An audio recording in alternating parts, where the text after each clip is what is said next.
Hadirnya pandemi COVID-19 ini membuat sistem belajar di sekolah-sekolah menjadi berubah.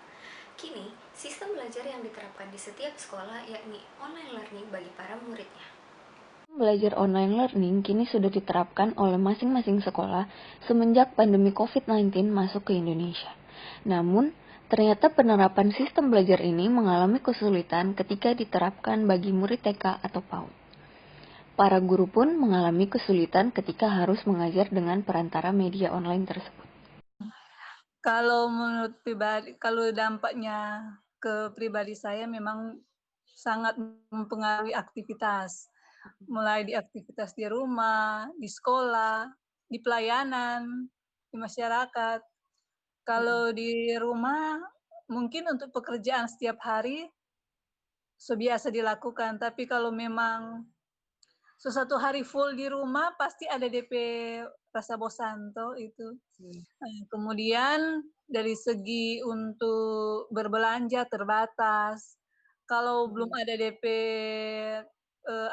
virus, kapan saja mau perlu bahan-bahan dapur atau pas di warung itu boleh langsung pergi di toko. Kalau di sekolah, Ya. kalau di TK kan sebenarnya di kegiatan belajar mengajar salah satu bentuk menambah gairah anak-anak untuk mengerti dengan kegiatannya orang di Iya. sekolah, pasti bertatap muka. Mulai orang mau kasih semangat pada orang, mau tuntun pada orang. Tapi kalau cuma lewat media seperti WA atau di yang lain-lain yang sering dilakukan, berjalan, tapi masih juga ada yang terhalangi. Apalagi untuk orang tua yang di rumah, kalau belum terlalu tahu paham dengan media yang digunakan, pasti untuk tugas-tugas yang diberikan terhalangi.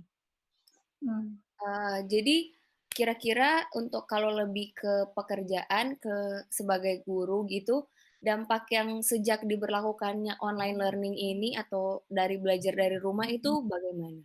Dampak yang Untuk ada DP dampak positif, ada DP negatif. Pertama untuk positif, guru semakin berkreatif untuk mempersiapkan materi. Agar supaya ketika dilakukan pembelajaran lewat media WA, yang kami gunakan di sini WA, anak-anak mengerti. Karena yang menuntun mereka bukan guru langsung, karena guru cuma melalui face to face lewat WA, tapi kalau mau tuntun orang secara full itu kan orang tua. Terkadang pemahaman materi orang tua dan guru pasti ada yang berbeda. Pasti juga kalau tidak diberikan contoh melalui foto atau video, orang tua juga pasti kan tahu. Kalau di sekolah kan kalau waktu diberikan contoh secara langsung kan DP tindakan langsung dari guru. Guru kasih contoh, anak mengamati secara langsung sekalipun ada batasan. Jadi itu yang akan menyulitkan ketika kami sebagai guru memberikan materi lewat pembelajaran di rumah yang sudah hampir 1 bulan ini yang dilakukan. Berdasarkan data yang diambil lewat penyebaran Google Form, sekitar 87% besar pengaruh yang dirasakan oleh para guru akibat adanya wabah ini terhadap profesinya, sehingga mengakibatkan 87% materi atau tujuan pembelajaran tidak tersampaikan atau kurang tersampaikan dengan baik.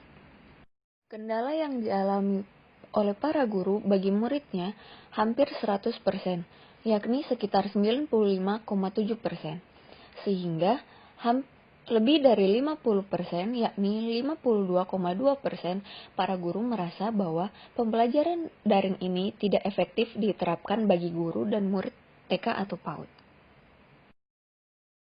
Satu kendala yang dialami oleh para guru saat menyampaikan materi yaitu banyak orang tua yang kurang mengerti teknologi yang mendukung online learning, sehingga dapat disimpulkan bahwa media belajar ini kurang cocok apabila diterapkan bagi murid TK atau PAUD. Maria Bella melaporkan untuk UMN.